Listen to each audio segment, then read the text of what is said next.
The Lord be with you. And with your spirit. A reading from the Holy Gospel according to Mark. In the course of his teaching, Jesus said to the crowds, "Beware of the scribes who like to go around in long robes and accept greetings in the marketplaces, seats of honor in synagogues, and places of honor at banquets. They devour the houses of widows and as a pretext recite lengthy prayers. They will receive a severe condemnation." He sat down opposite the treasury and observed how the crowd put money into the treasury. Many rich people put in large sums. The poor widow also came and put in 2 small coins worth a few cents. Calling his disciples to himself, he said to them, "Amen, I say to you, this poor widow put in more than all the other contributors to the treasury.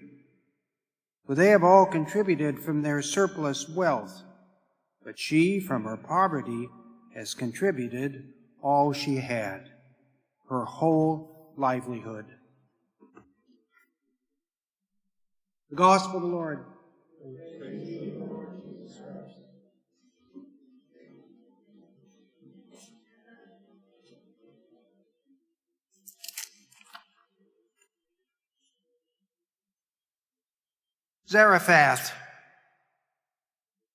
Zarephath is an ancient town on the shores of the Mediterranean Sea. We have our air map. Down here is Israel, present-day state of Israel. If you go to the west and go up the coast of the Mediterranean, you'll eventually cross into the country of Lebanon.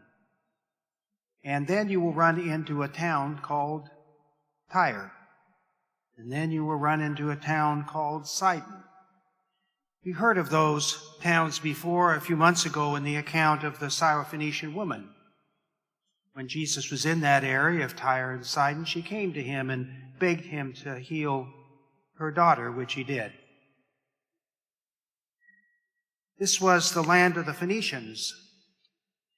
They considered themselves descendants of the Canaanites, who immigrated north when the chosen people came into the chosen land, and they went north into what now is southern Lebanon.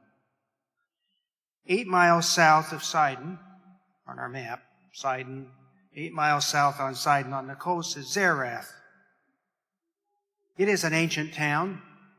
The first indication of it is with an Egyptian navigator who was sailing by in 1400 BC. Zarephath. It is where Elijah goes in the first reading. During a great famine, the Lord sends him there. Zarephath. He enters the city and finds a woman collecting sticks. And he asks her for some water. It's dry. The rules of hospitality would require her to do that. He's a stranger traveling. And so the woman leaves to go get Elijah a drink of water, and he says, "Oh, by the way, bring me some bread." Well, the woman says, "Well, it's a problem because I only have a handful of flour left and a little bit of oil in a jug. And I was just getting ready to build a fire and bake this flour and oil into a cake, and my son and I will eat it, and then we'll die because we are out of food." And Elijah said, "Don't be afraid. You go do your baking, bring me back some cake." And so she does.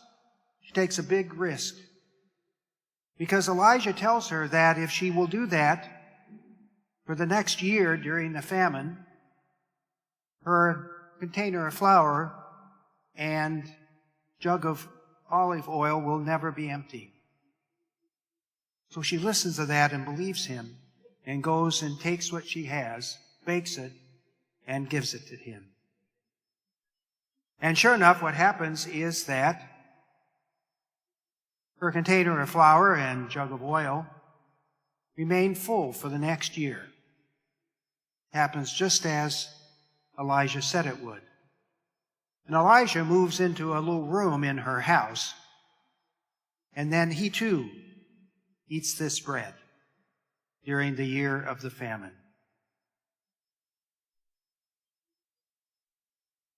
The story will continue on in the first book of Kings past this account, in which during this time, when Elijah is living in this widow's house upstairs in his room, the widow's son dies. And the woman, the widow, calls Elijah to come. He says, "Why has this happened? I did what you said, and now my son has died."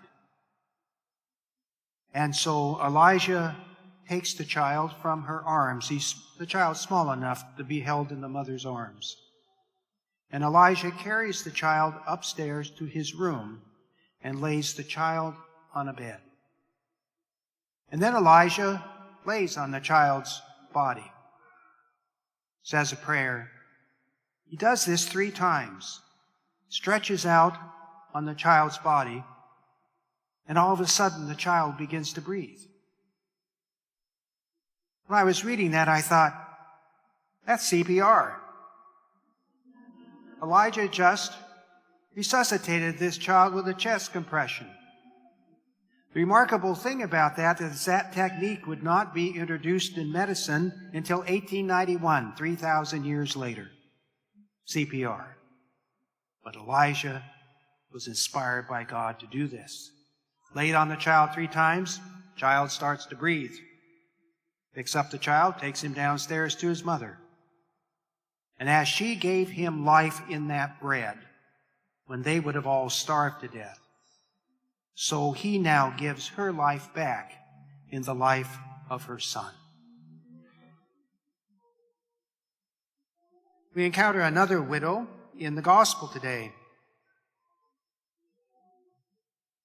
Jesus is teaching the crowd, and he's, for some reason, paying attention to the scribes, whether they said something or did something. Something gets his attention. And he starts talking about the scribes. Grammateon is the word in Greek. Grammateon is where we get the word grammar. Because the scribes were the experts in the law. If you had a question about the law, or should you do this or do that under the law, you go talk to a scribe. They were the experts. Grammateon. But Jesus tells them, beware of the scribes. Beware of them. Because they like to show off. They like attention. They like the admiration of the people. But they devour the houses of widows. Houses of widows. Somehow the scribes have the power to throw widows out of their homes. Sort of like what we're anticipating these days during the pandemic. At some point, a lot of people are going to be evicted and hit the streets. But that should not have happened with these widows. The scribes, through the power of the temple, should have cared for them. They're required under the law to care for the widows. Give them a place to live, give them clothing, give them food. Do not throw them out in the street. That's abhorrent. That's why Jesus brings it up. These scribes are evicting these poor widows. They have no one to care for them.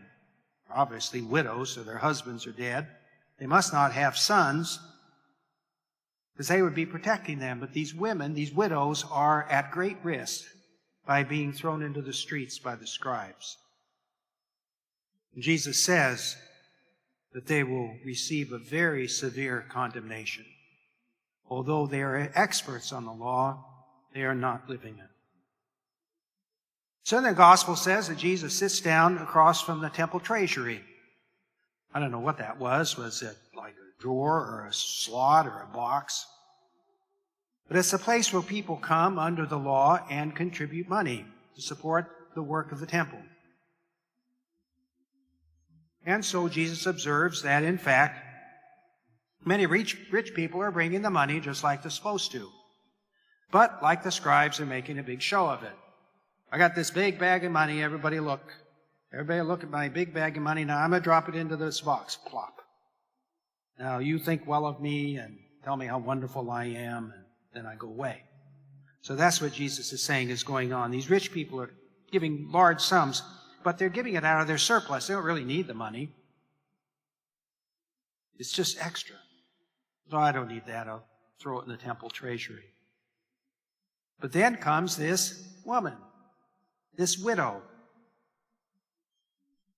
Texe chera in Greek. It means a crouching widow. Crouching. Hunched over. Burdened by life. Now, whether she's one of the ones being evicted by the scribes, the gospel doesn't say. But she has 2 coins left. That's all she has. Greek calls them lepta. Lepta, they were Greek coinage, very smallest amount.